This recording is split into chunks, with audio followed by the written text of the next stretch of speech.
And I'm being joined by Kateryna Rashevska, lawyer, Regional Center for Human Rights, to discuss the issue of Ukrainian children forcibly displaced. Good evening. Very glad to have you with us. Good evening.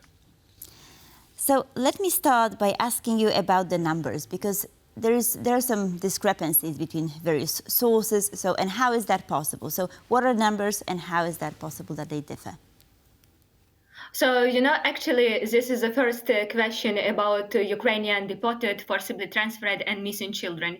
But of course, all numbers, they are wrong, because only Russians know how many children they have deported, forcibly transferred, or even killed. Because this definition, missing children, it's not only, unfortunately, about abducted Ukrainian children, but it's also about children who were killed, who were injured, maybe who became even victims of human trafficking. That is why it's really difficult to precise how many. According to official Ukrainian information, we have identified 19,546 Ukrainian children who have been allegedly deported or forcibly transferred by Russians. But there are others in our register of missing persons. Among children, it's at least 3,300 who have this status. I'm sure that the total number is approximately 50,000 children. However, Russians themselves, they mentioned a number very much higher, like approximately 700,000 Ukrainian children who crossed the border between Ukraine and Russia. So which number is correct, it's difficult to say, but I am sure that this number will become higher because of the new stage of the Russian aggression and the escalation of the situation, in particular in Kharkiv region. Right, at 700,000, I believe that's a number given to the media by Maria Lvova-Belova, who is wanted by the ICC alongside Vladimir Putin, exactly for crimes committed against children, right? So yes, you are right. But not only Maria Lvova-Belova, also their foreign minister Lavrov and representative in the United Nations Vasil Nebenza, they mentioned this number everywhere because they didn't even try to hide this awful crime. Right. I mean, it does seem it is horrific. But let me ask you, as a lawyer, you probably can discern between these different types of sort of displacement and so on. For instance, when I was in Ukraine doing a documentary, we encountered mothers who sort of voluntarily gave their kids to Russians for a summer camp, right? Then they couldn't, of course, get them back because the Ukrainian counteroffensive has started. However, finally they did. But the reason why they managed to do so was because they were parents, the parents of these kids, right? So legally, Russia had to give these kids back. However, the case is very different with orphans. And then I wonder why, I mean, because, sort of Russia is not a country governed by the rule of law. So I think it was quite lucky, right, that some people managed to sort of get their children back. Yes, but more often we are talking about another war crime, unjustifiable delay in repatriation of Ukrainian children. United Nations High Commission on Inquiry of Ukraine, they mentioned in their reports, they reiterate many times that all these actions, even with some sort of consent, but I would like to highlight that parents were targeted specifically. So we are not talking about consent, we are talking about some other sort of coercion. But even with this consent, all actions where Russians, for example, displaced these children to different institutions from Crimea to Russia or even to Belarus, or when they have decided to transfer these children to foster families, for example, in Russia, we have documented such cases, or when, for example, these children were in Russia, stayed in Russia without parents' consent for several months. So all these actions, they are unlawful.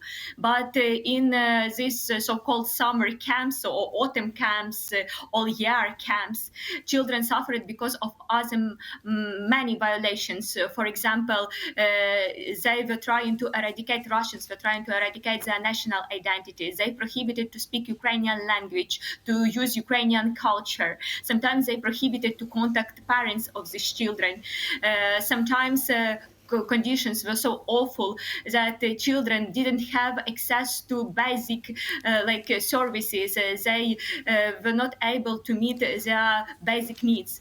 That is why these Right. camps they were really terrible. And I insist that children were in the same legal situation as children deported or forcibly transferred, and we need to keep it in mind when we are talking about rehabilitation and Right, reintegration but let me programs. ask you about these orphans, because this is what has been bothering me for quite a while, right? I mean, if you have parents, it was possible for you to go back. However, if you're an orphan, you're staying in Russia. I mean, how is that legally possible?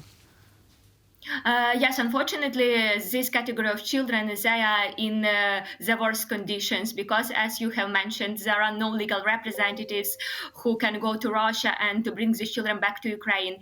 Even if Ukraine appoints some people to be guardians of these children, they are resource families, so they have another kids under their care, and they are not able to risk their lives in order to go to Russia to pass all this control, all these other violations committed against them by the FSB, and then to return to Ukraine.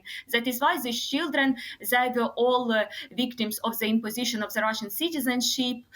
They were included into the federal database of children orphans, and after this inclusion, they were transferred to foster Russian families. As for today, we have documented 380 at least cases of such a forcible transfer for foster care, and 78 cases of transferring to adoption. Right, and could you tell me how this sort of retrieving the kids, how does it look like? I know there are organizations such as Save Ukraine, of course, but what about the Ukrainian government? Are there sort of any government initiatives? Yes, we have many governmental initiatives. For example, we have established the international coalition of 36 states who are trying to elaborate one unique mechanism to repatriate Ukrainian children. There are also some schemes through cooperation with Qatar, who plays this role of mediator, but I should be frank that this mechanism is too slow. So with such a dynamic, we need another 90 years in order to return all Ukrainian children. That is why we need to create something else. And of course, this mechanism through Qatar, it's not available for children orphans, children deprived of parental care. Very rarely Russia returns these children, because in such a case, it would be clear that Russia committed the crime of deportation and forcible transfer, and they accepted such a cooperation through Qatar exclusively to avoid such charges, exclusively to legitimize their previous actions. So that is why Russia decides, as for today, who to return and who not to return, what are requests, what are conditions. So the situation remains very difficult. Right, absolutely. Kateryna Rashevska, thank you for shedding more light on the issue. Thank you.